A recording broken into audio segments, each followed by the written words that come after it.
Olá, vamos para mais um vídeo. Hoje eu trago um tema inovador e ao mesmo tempo histórico. Venho falar sobre alguns modelos de produção que marcaram toda a nossa trajetória profissional.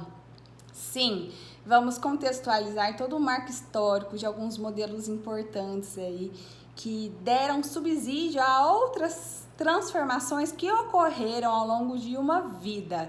Eu sou Natália Araújo, fisioterapeuta e ergonomista. Mas o que tem a ver modelo de produção com ergonomia? Tem tudo a ver. Afinal de contas, o profissional da ergonomia, ele atua nas empresas, nas organizações. E dentre as experiências do ergonomista, ele pode sim ter práticas em vários segmentos, em várias empresas que possuem individualidades, posicionamentos que determinam se existe um modelo de produção padrão, se é um modelo mais adaptado, se é um modelo mais inovador. Então eu trago para vocês esse olhar porque é muito importante essa consciência do nosso marco histórico, de como o trabalho ele vem se transformando ao longo do tempo. Isso nos auxilia no processo de até que ponto nós ergonomistas podemos auxiliar nas sugestões de melhorias, o quanto podemos ser invasivos, ousados ou não em determinadas soluções de melhorias. Tendo essa consciência, avaliando, compreendendo o trabalho, como aquela organização se comporta. Então, esse vídeo de hoje está muito vinculado à ergonomia organizacional. Vamos lá? Existe todo um marco histórico e hoje eu venho falar mais da era capitalista, onde realmente o trabalho ele começa a ser supervalorizado e começa o início de várias transformações. E dentre esses modelos de produção que marcaram toda a história do trabalho, um dos mais importantes e que ficaram evidenciados na nossa história do trabalho é, sem dúvida nenhuma, a era do Taylorismo. Mas o que seria isso? Isso aconteceu aí no final do século XIX, início do século XX, através de Frederick Taylor. Ele era um operário, ele era muito curioso, passou a ser engenheiro e ele tinha aquela situação de ele era insatisfeito com a forma que o trabalho era executado. Ele considerava mudanças relacionadas à organização do trabalho. Por quê? Organizando o trabalho, criando algumas regras e alguns procedimentos, ele acreditava que poderia haver uma maior produtividade e uma maior eficiência. Então, Taylor vem aí nesse marco histórico, na geração aí do Taylorismo. E qual era a vantagem desse modelo, desse método que ele criou e desenvolveu dentro desse sistema de trabalho nas indústrias, né, no caso? Um foco na eficiência operacional, mas com algumas particularidades. Ele passa a racionalizar o trabalho. Ele passa a ter aquela ideia de que era importante a divisão das tarefas. Naquela época, o trabalho era extremamente manual. Então, vem de uma era de trabalhos artesanais. Então, na época de Taylor, o trabalho, a mão de obra era muito operacional, mão de obra manual mesmo, com movimentos, essa desorganização de como realmente aquele trabalho desenvolve. Então ele cria algumas regras, principalmente a seleção do trabalhador, consequentemente o treinamento daquele trabalhador, né, naquela determinada tarefa. Então, como ele cria esses critérios de divisão de tarefas, ele acredita que aquele melhor perfil do trabalhador executando aquela tarefa X, ele possa, assim, contribuir num processo de produtividade e eficiência nesse processo, além de deixar um ambiente mais organizado. Ele cria também estratégias de inserção de supervisão, então onde vem os níveis hierárquicos, a gerência, a coordenação, na intenção realmente de fiscalizar o trabalho, para que os trabalhadores se sentisse, eu não sei nem falar qual é a sensação, mas realmente fossem monitorados a que não pudessem sair daqueles desvios, daquele trabalho muito certinho, organizado, tempos e métodos. Então é uma era aí marcada de grande avanço na indústria, porém os aspectos do trabalho manual simples e repetitivo passou a ser um marco muito grande na era de Taylorismo. Mas foi sim uma grande referência, um grande modelo de produção e que foi replicado em várias outras indústrias. Então, atividades simples e repetitivas marcaram.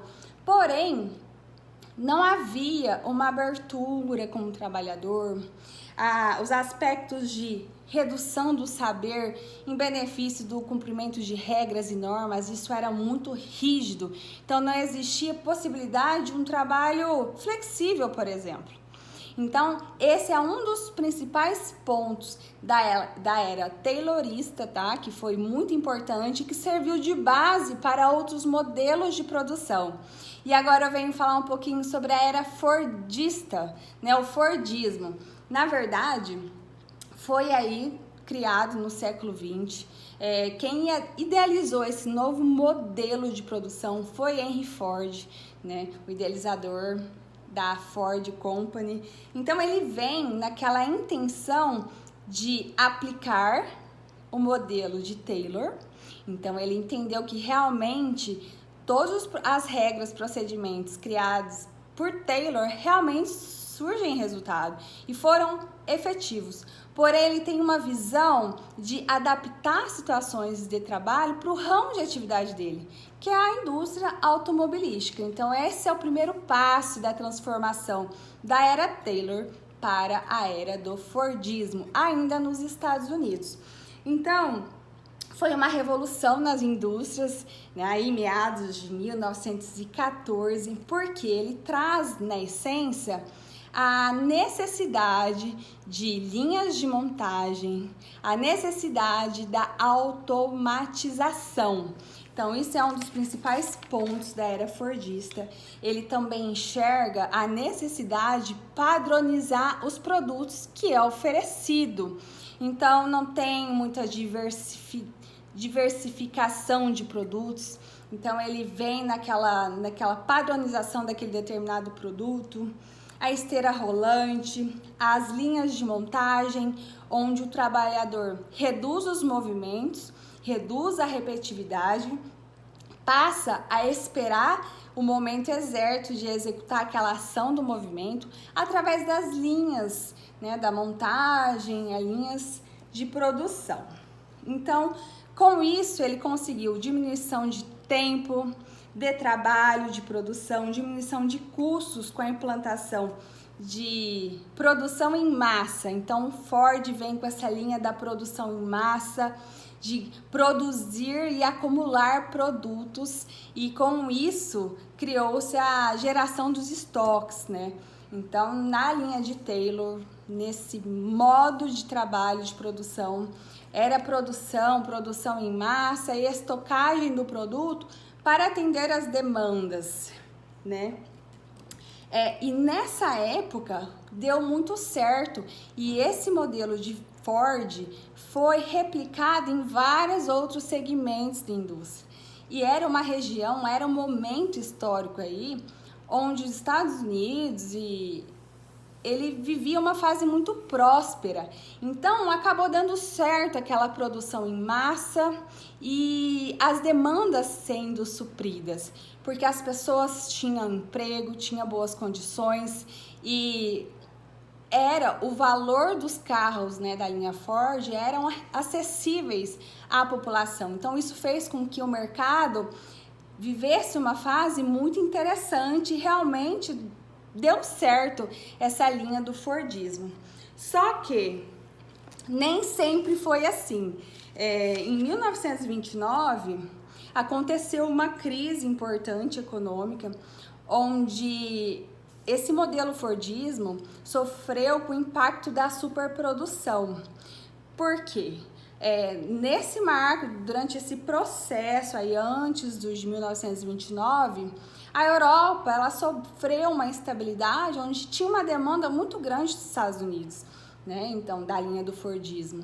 Só que, aos poucos, a Europa conseguiu se estabilizar, solicitando cada dia menos o suprimento dos produtos dos Estados Unidos. Então, isso ajudou nesse processo de superprodução, que junto aí com a crise econômica de 1929, a linha do Fordismo sofreu grandes impactos, tá? Então, isso seria uma fase onde realmente o Fordismo ele deixou de ser tão interessante. Essa questão da criação dos estoques, né, passou a ser um grande problema porque a oferta era muito maior do que a demanda.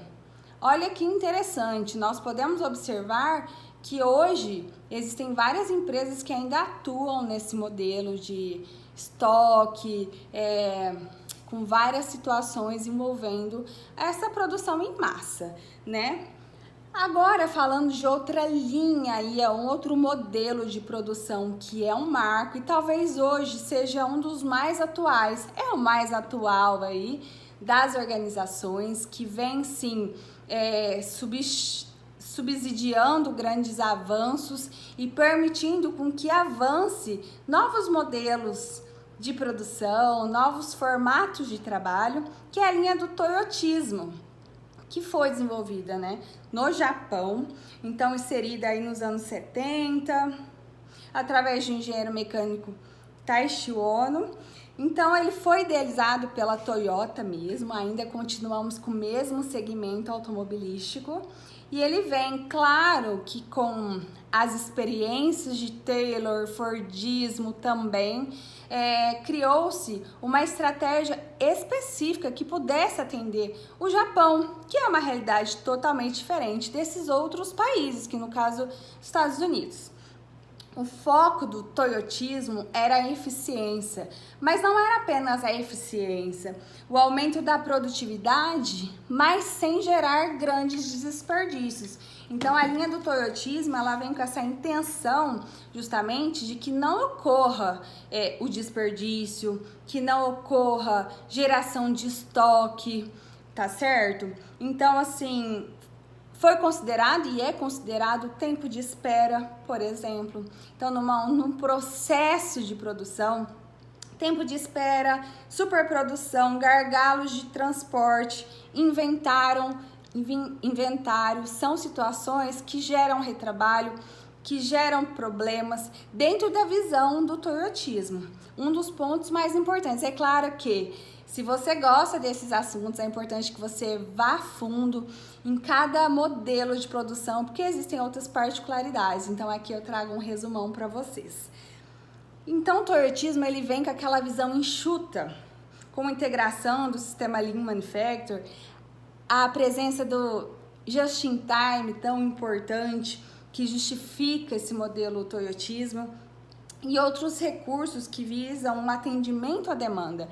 Então ele já vem com uma teoria de que os produtos serão desenvolvidos, produzidos de acordo com a solicitação dos clientes, da demanda. Então não há produção em massa, não há também muitos trabalhos manuais. Então na linha toyotismo vem a tecnologia com força. A relação de trabalho específico, sequência de tempo e resultado, situações de cronometragem mesmo, do que é eficiente, do que agrega valor, do que não agrega valor, o que precisa ser mudado. Então os procedimentos são muito claros. A comunicação é a relação clara entre o cliente e o fornecedor, porque afinal de contas esse meio de comunicação ele é prioritário, porque a empresa ela produz conforme a demanda, então precisa ter assertividade nesse contexto de relação cliente-fornecedor, ser clara e objetiva. Então a tecnologia, a mão de obra extremamente qualificada vem aí como diferencial no modelo toyotismo, e algo novo, que é a questão da multitarefa. Então, em outras linhas de produção, modelos, primeiro vem a questão de ser treinado para executar somente uma tarefa. Então, o Fordismo vem para criar meios de estratégias de treinamento, mas já insere processos automatizados com maior qualificação. Então vem o toyotismo aí com esse modelo de mão de obra muito mais qualificada, mas que aquele trabalhador ele seja útil em várias tarefas que vier a ocorrer em algum momento. Então esse trabalhador ele tem mais o foco em multitarefas, então ele serve para várias regiões daquele processo. Então vem a questão da implantação da flexibilidade do trabalho, diversificação dos produtos. Então na linha de toyotismo já existem os procedimentos padronizados, mas com uma diversidade de produtos disponíveis no mercado de acordo com a busca do cliente. O aumento da terceirização e a redução de postos de trabalho, porque já vem uma era mais tecnológica, uma mão de obra mais qualificada, redução de custos em relação a desperdício, a transportes ineficientes. Então vem mesmo daquela olhar mais de produção enxuta. Então é um trabalho flexível com habilidades diversas. Então vem com um marco muito interessante. E esses são realmente os 3 modelos de produção que marcaram toda a história do trabalho da era capitalista. Mas agora eu venho falar de um modelo que não foi tão inspirador, ou pelo menos não foi tão evidente, né, em todas as minhas experiências aí. Tenho 2 pós-graduação na área de ergonomia e fisioterapia do trabalho, onde foi falado sobre isso, mas eu não me recordo de terem passado o modelo de produção Volvismo, que foi sim um modelo desenvolvido pela Volvo, que é outro segmento automobilístico. E aí já foi desenvolvido na Suécia, né, nos anos 60, mais ou menos. E qual o diferencial desse modo de produção da Volvo que eu acho importante passar para vocês?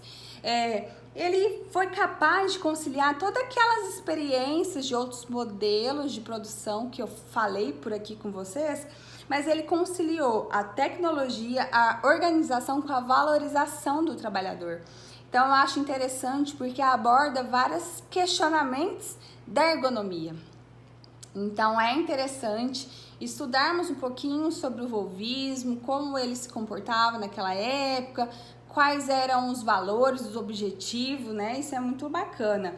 Então ele foi inserido, por que surgiu? Por que houve essa idealização de um novo modelo de produção? Naquele país, naquele momento, naquela etapa, existia uma desvalorização do trabalho nas indústrias, principalmente pelos jovens. Então o país ele fornecia estrutura para que os jovens tivessem baixa estima para os trabalhos nas indústrias. Então foi necessário criar medidas e estratégias para atrair os trabalhadores nas indústrias. Então criou-se esse modelo do volvismo, chamado volvismo. Então ele vem com uma característica interessante para criar o vínculo entre os candidatos, trabalhadores com um ramo de atividade. Então vem com a qualificação da mão de obra extremamente especializada, treinamentos de toda a equipe. Então, diferente dos outros segmentos aí, o treinamento era tão qualificado que aqueles trabalhadores, eles tinham competência tanto de iniciar um carro como concluir. Então, qualquer etapa que o trabalhador se posicionasse naquele núcleo de trabalho, ele conseguiria ter bons resultados e realmente concluir a sua tarefa. Então, vem com equipes com autonomia para delegar quais tarefas eram necessárias fazer naquele momento, as questões de prioridade. Então, quem determinava os produtos que iriam ocorrer naquele momento eram os próprios trabalhadores. Olha só que interessante. Era um modelo bem participativo em relação ao trabalhador. A valorização dos trabalhadores acontecia principalmente pelos vínculos sindicais, que é muito forte naquela região. Então, naquele modelo de trabalho não havia critérios de hierarquização. Gerência, coordenação, então o trabalho era muito flexível, assim como o toyotismo também vem com essa vertente mais da flexibilidade. O trabalho dinâmico, era enfatizada a responsabilidade do trabalhador e as boas condições e o bem-estar do trabalhador era uma prioridade nesse modelo do volvismo. E realmente foi um modelo que foi efetivo, que trouxe novos olhares, novas situações de transformações, só que ele teve o tempo, um curto período de tempo aí de execução, porque esse modelo ele vem com uma proposta super interessante, só que ele gerava um alto custo, a mão de obra era muito qualificada, então isso tornava caro. Isso a longo prazo começou a gerar problemas, principalmente no enfrentamento de algumas crises. Vocês estão associando de que algo realmente pode ser efetivo, mas que o mercado externo determina algumas regras e isso pode mudar a todo momento. Então, nessa época, isso já existia. Aconteceu com o modelo Fordismo, aconteceu também com esse modelo Volvismo. Então, a crise do petróleo impactou demais esse modo de trabalho com esse alto custo de mão de obra.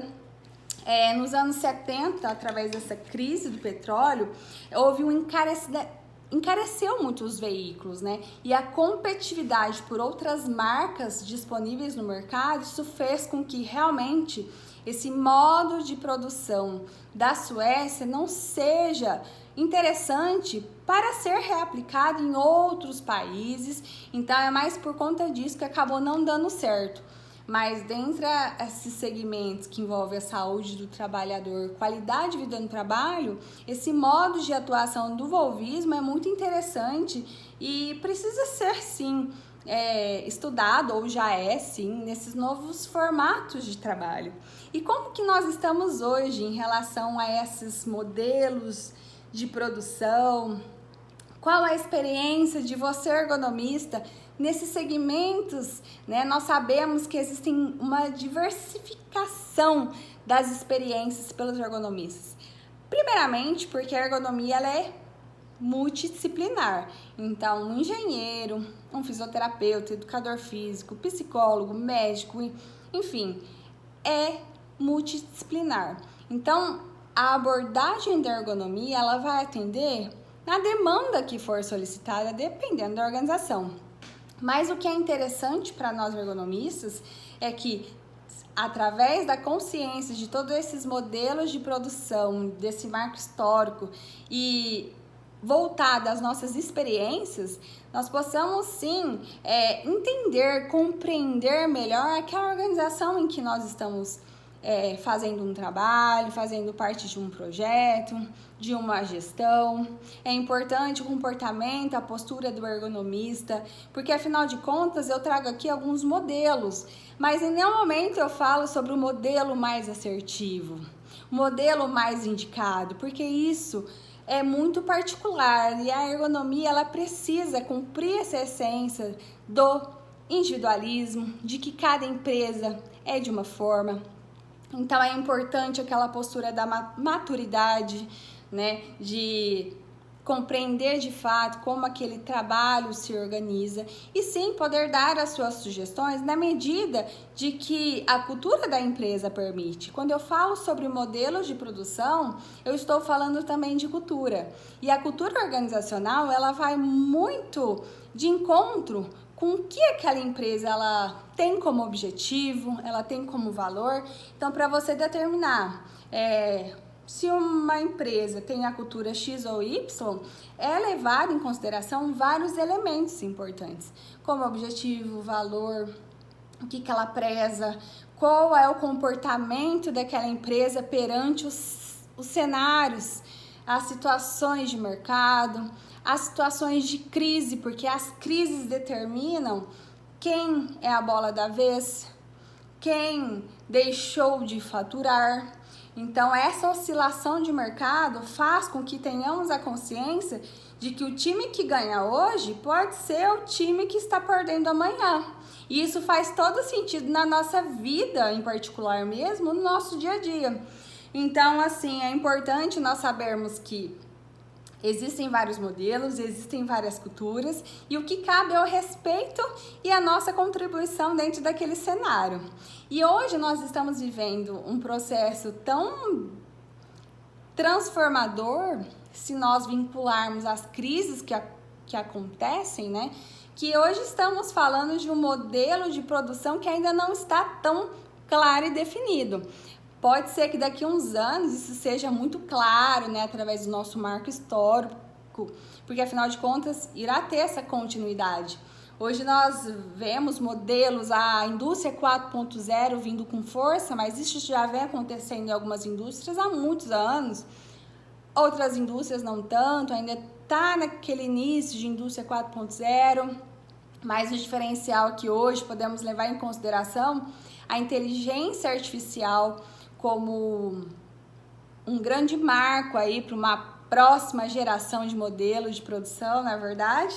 E quando eu falo sobre modelos inovadores que usam da inteligência artificial, eu posso citar, por exemplo, esse processo de construção inovadora dos anos atuais, né? Que são as startups, que vêm de um modelo extremamente inovador, ousado, com baixas burocracias para desempenhar e que vem com aquela proposta de ler a sua mente. Sim, de realmente perceber o que aquele consumidor precisa e oferecer aquele produto específico e personalizado. Então, realmente é um marco histórico ainda, que nós estamos ainda compreendendo como isso tudo acontece, mas esses modelos de startup que vêm de situações inovadoras e transformadoras, eles seguem um fluxo de mercado. Então, eles estão bem atentos a tudo que está acontecendo. E eles têm uma baixa resistência de novas ideias, a ênfase na integração. Por quê? O trabalho individualizado automaticamente prejudica um processo de comunicação. E se você não tem um processo de comunicação bem efetivo, com certeza você terá prejuízo dentro desse olhar organizacional. Então, a satisfação dos trabalhadores e clientes é uma prioridade nesse modelo de startup, assim como era nesse modo de trabalho do volvismo que foi criado na Suécia. Então, times integrados, com abertura de ideias, com a participação, com supervalorizando as ideias, sem julgamento, com baixas condições de regras, né?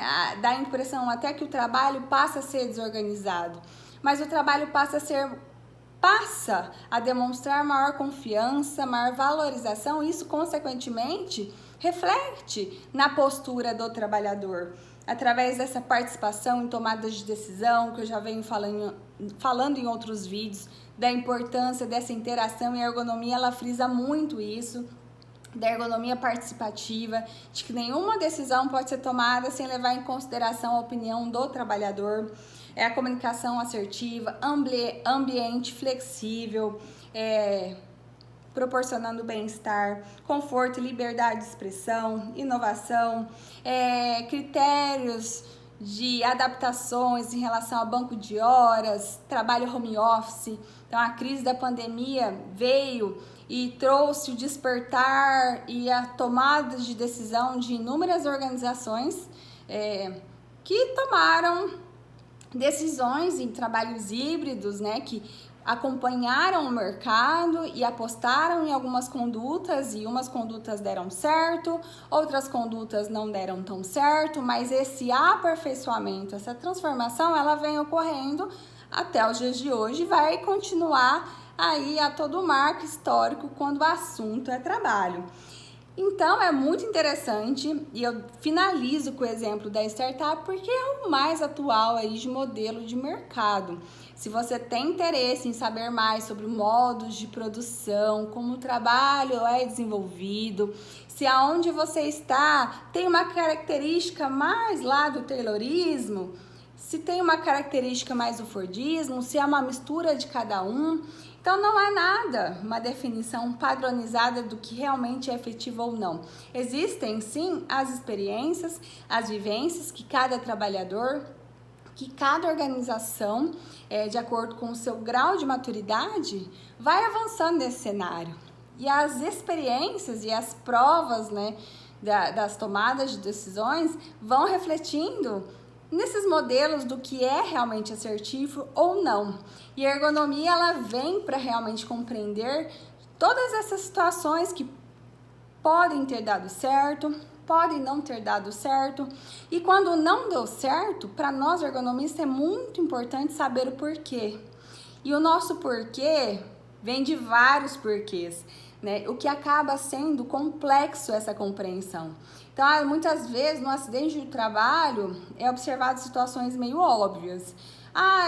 Era para o trabalhador fazer tal atividade, mas ele não cumpriu determinado procedimento. Então, por conta disso, há o vínculo, né, do acidente de trabalho.